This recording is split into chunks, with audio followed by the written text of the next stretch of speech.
Muchas gracias por la amable presentación, gracias por asistir a este encuentro y gracias a José Luis Ejío por invitarme. Estoy encantado. En esta universidad cursé yo mis estudios, que si no me han aprovechado mucho, al menos han servido para tener muchos recuerdos gratos y desenvolverme con posterioridad en la medida de lo posible, ¿no? Voy a hablar sobre Alonso de Cartagena y aunque el título, el concepto de historia de Alonso de Cartagena y sus usos parece tener un carácter más generalista, lo voy a centrar fundamentalmente en el texto del Duodenarium, que por cierto, pues agradezco la edición del mismo, la discusión que ha permitido del conocimiento de una faceta que creo fundamental de este autor y en general pues todo lo que de alguna manera ha traído consigo a una de sus editoras, que es compañera mía de universidad, la Universidad de Alcalá, que es Teresa Jiménez Caldente, ¿no? Bueno, comienzo ya porque el tiempo nos devora. Voy a leerlo porque es la manera de atenderme mejor al tiempo y demás, que tenía un poco... Tenía pretensiones de haberlo medido, ya veremos. A ver. Desde el ya lejano ensayo de Robert Tate sobre la naceosis, todos los artículos que han hablado del obispo de Burgos como historiador han subrayado cómo las ideas que defendió en muchos de sus trabajos encontraron cobijo en su historia. Esta, por tanto, se configura como un relato cargado de presupuestos ideológicos en el que se quiere mostrar el proceso de constitución de una monarquía castellana destinada a dirigir el territorio peninsular y algunos de los adyacentes. Para dar verosimilitud a esta convicción, Alonso de Cartagena no dudó en recurrir a fuentes mitológicas y relatos fantásticos que ya para su época empezaban a ser puestos en cuestión, a interpretaciones más que discutibles de muchos acontecimientos del dominio romano de Hispania, a convertir el reino visigodo en una dinastía hispana, a establecer filiaciones dinásticas de dudosa validez, a otorgar una prioridad sospechosa a los orígenes y desarrollo de la monarquía castellana sobre el resto de los reinos peninsulares, a saltar sobre el verdadero protagonismo de cada reino, etc. Asumió, transmitió e incluso dio su más perfilada forma en definitiva a una genealogía de los reyes castellanos más que equívoca y a la presentación de Castilla y sus monarcas como los destinados a unificar y engrandecer España. El obispo no se dejó influir por los enfrentamientos civiles y las resistencias al poder regio de las que fue testigo casi toda su vida para defender lo que presentaba como un destino manifiesto en sus escritos. Como muchos otros hombres de letras de su siglo, el desorden interno y las limitaciones que imponía el ejercicio del poder no le impedían soñar con una edad de expansión y crecimiento para Castilla. Mi objetivo al ocuparme del concepto de historia de Alonso de Cartagena y sus usos es presentar estos presupuestos en una obra escrita aproximadamente 12 años antes que la nacefaleosis, el Duodenarium, hacia 1442. Se ha dicho de esta obra que mantiene un tono cercano al ensayo. Creo por ello que no está fuera de lugar prestar atención a los conceptos que utiliza e intentar extraer de estos su sentido y finalidad. Prescindo, por razones de tiempo, de fijar de manera detallada el contexto en el que fue escrita la obra y me limito a recordar lo ya sabido por todos, que el Duodenarium iba dirigido a Fernán Pérez de Guzmán, un opositor al hombre fuerte de Juan II, Álvaro de Luna. Esta militancia debería implicar también distancia con don Alonso, partidario del condestable, pero ambos se conocían desde 1421 y 20 años después, cuando Pérez de Guzmán le solicitó respuesta a las 12 cuestiones que están en el origen del Duodenarium, las diferencias políticas no fueron suficientes para romper la amistad ni el común interés por el estudio. En la obra quedan, no obstante, alusiones a la convulsa situación por la que pasaba Castilla, y Cartagena no perdió ocasión de manifestar su confianza en una feliz resolución. Cito: hay que tener una firme esperanza y desear vehementemente que se mitigue la sacudida de las excepcionales conmociones que, según ves, han cobrado fuerza en estos tiempos. Que el Duodenario fuera escrito a petición de Pérez de Guzmán lo equipara con otros muchos trabajos del obispo de Burgos, escritos, como se ha señalado en varias ocasiones, en respuesta a demandas de reyes, príncipes o, como en este caso, de nobles. Esto no significa que su escritura no pueda alcanzar alturas argumentativas que se elevan por encima de las situaciones específicas que la provocan, ni que no esté destinada a perdurar por la calidad de sus desarrollos, pero su punto de partida es el que establece un vínculo cercano.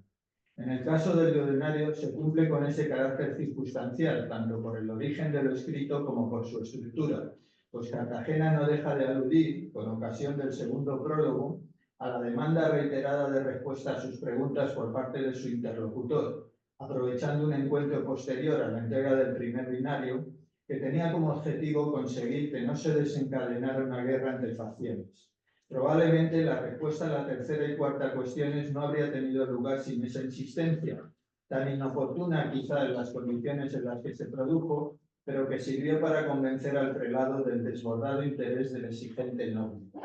Alonso de Cartagena, agobiado, según sus propias manifestaciones, por el trabajo que le exige su dedicación a los asuntos públicos y privados, solo contestó 4 de las 12 cuestiones planteadas por su interlocutor, pero lo hizo extensamente, lo que también pudo ser un obstáculo para completar el encargo y con la erudición y profundidad suficientes como para que el resultado pueda considerarse una de sus más interesantes obras.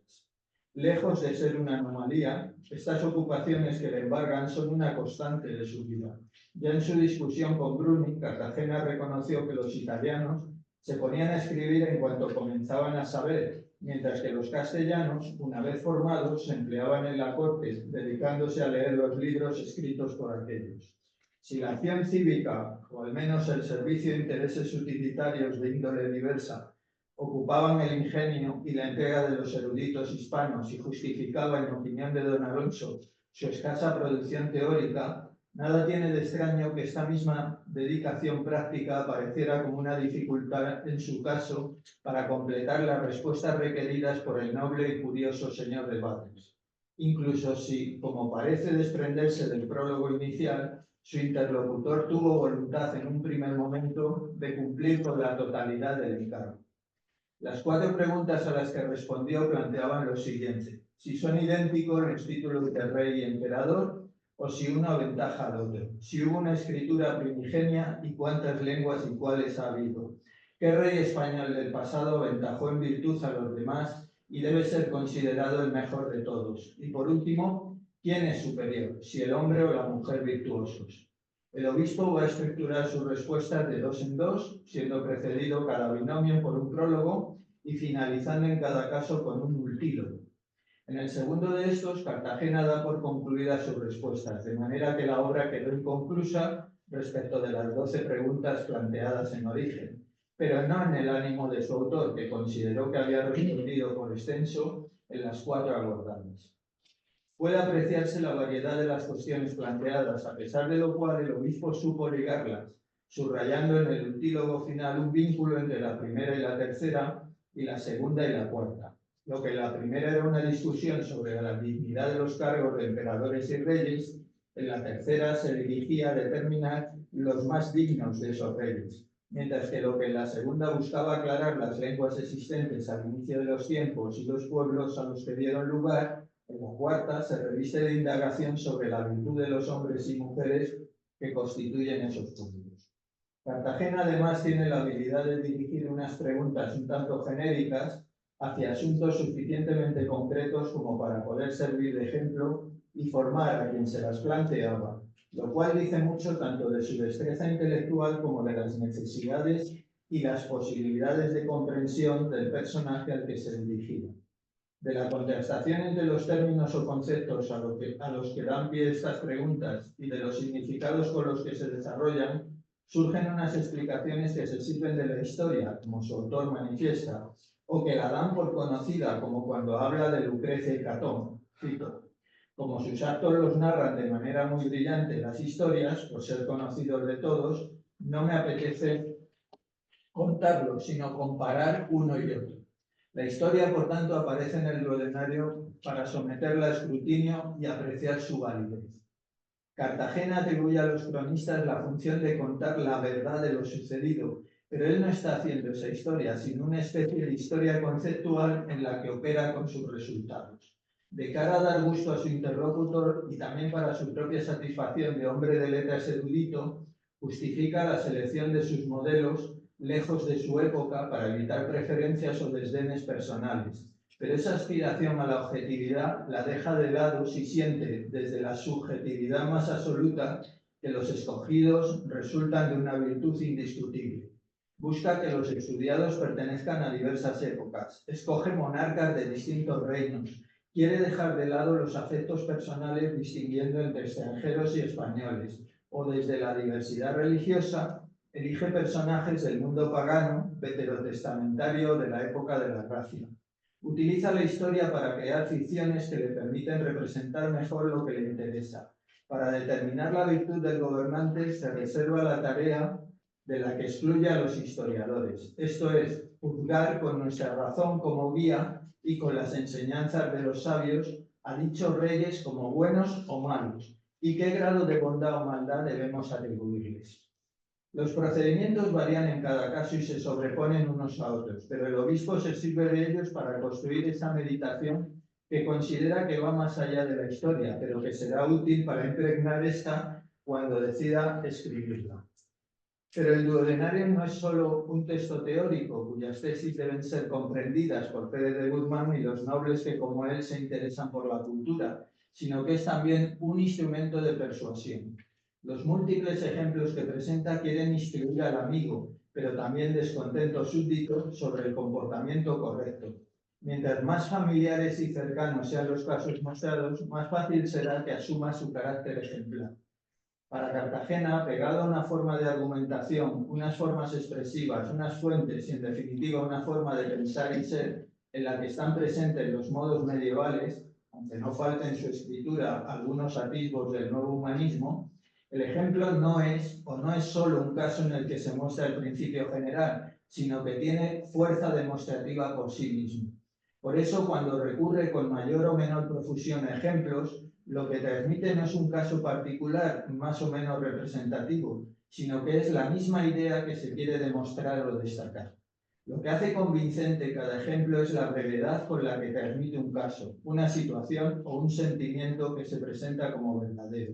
Cada personaje o autoridad a los que pone voz Cartagena relata su experiencia, responde a lo que es objeto de interrogación y persuade a quien lo lee o escucha de las ventajas de imitar su acción, sus valores o argumentos.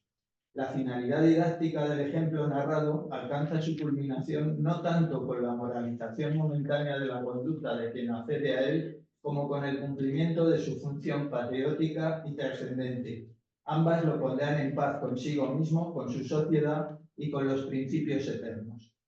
De ahí que cualquier instrumento, sea la historia pagana, la del Antiguo, la del Nuevo Testamento, incluso la historia mítica, ofrezca un repertorio fundamental para convencer al lector de las bondades de cualquier tesis. No importa el origen o la localización del ejemplo. Cartagena va a insistir repetidas veces en que deja de lado la fe de los personajes. Lo que importa es el objetivo perseguido. Desde esta perspectiva se justifica que no corresponda a la historia otra tarea que la de, cito, contar con un discurso verdadero que ha sucedido. Son los jueces los que deben decidir si la acción merece castigo o premio, dice el texto. Se podría añadir para dar cuenta de su escritura. Son los filósofos los que deben usar los ejemplos históricos para elevarlos a lección moral trascendente, porque no otra cosa es lo que hace permanentemente el prelado. Las reflexiones y conceptos que contiene el Duodenario serán los que utilice Cartagena para transmitir una ideología favorable al poder regio, al reino de Castilla y a los reyes castellanos. ¿Cómo se expresa esta ideología? Su enunciación comienza en el mismo prólogo inicial, cuando su autor, que ha introducido la comparación de unos nobles enfrentados en una verdadera guerra civil con los héroes de la guerra de Troya, descubre una diferencia que se le antoja esencial. Mientras que considera a los personajes homéricos jefes supremos que solo aspiran a la destrucción de la ciudad, todos los cortesanos en conflicto reconocen la supremacía del rey. Según esta visión de los bandos, que diversas fuentes confirman, pero que no cabe considerar sino excepcional, o como dice el obispo, algo tan raro como admirable, La institución regia está por encima de cualquier cuestionamiento. Utilizar una consulta literaria para recordar este hecho a un noble como Pedro de Guzmán, alineado con los que tenían reparos hacia la forma de ejercer el poder monárquico, era una muestra de habilidad del clérigo. Nada podía agradar y servir mejor a los ideales y fines políticos perseguidos por Cartagena durante toda su vida que un hecho de estas características, y que insistiera sobre ello dedicándole varias páginas de su prólogo, así lo demuestra. La búsqueda de legitimación va a desarrollarse más ampliamente en la respuesta a la primera cuestión, la que compara los títulos de emperador y rey. Cartagena no solo va a expresar en ella la resistencia tradicional castellana a la dependencia imperial desde diversos puntos de vista, sino que incluso introduce de salida un matiz moral que parece pensado para ensalzar a los monarcas castellanos. Imperio es un término, dice, que procede de imperare, y este imperar, es decir, dar órdenes, puede ser ejercido bien o mal. Por el contrario, regir es una actividad que considera que solo puede realizarse de manera virtuosa. A pesar de su evidente falta de neutralidad, Cartagena reconoce que esta consideración general de los términos no es la que reclama la pregunta de Pérez de Guzmán, por lo que se encamina a su análisis político. Alguien que había hecho de la antigüedad un elemento de legitimidad en sus obras y que insistiría sobre su valor en todo momento, no puede dejar de subrayar con alegría que el título de rey es el más antiguo de los dos. Para justificar esa prioridad, Cartagena inicia una enumeración en la que se suceden los monarcas y casas reales de las épocas y los lugares más diversos, hasta que considera llegado el momento de dirigir su mirada hacia el propio reino hispano, reconociendo a Teodorico como el primer godo que reinó en España y estableciendo una continuidad dinástica entre esos primeros reyes y Pelayo. Lo más interesante, sin embargo, de este ejercicio de erudición trufada es que esa mirada inicial a la monarquía peninsular ya establece una peculiaridad con respecto al resto. Cito: ninguno de los más importantes gobiernos principescos ha permanecido desde tiempos tan remotos dentro de la misma familia y parentesco como el trono regio de España. De aquí deduce un vínculo especial entre gobernante y gobernados, cuyas consecuencias políticas no pueden ser ignoradas. El rey, dice, tiene hacia el pueblo y el pueblo hacia el rey un vínculo de amor natural, y ningún vínculo es más grato y ninguno más duradero que este.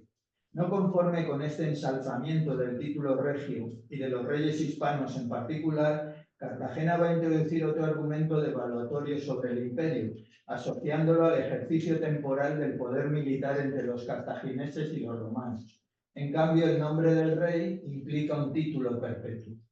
No parece, sin embargo, ver la contradicción en la que cae cuando analiza el título imperial entre los romanos y advierte que en realidad se trataba de restaurar la monarquía, pero se adoptó un nuevo término por el descrédito en el que habían caído los reyes en su momento. Si los reyes romanos fueron rechazados hasta el punto de no aceptar su pueblo mucho tiempo después la aplicación del título, ¿cómo se puede afirmar al principio de su explicación que el ejercicio regio es siempre virtuoso?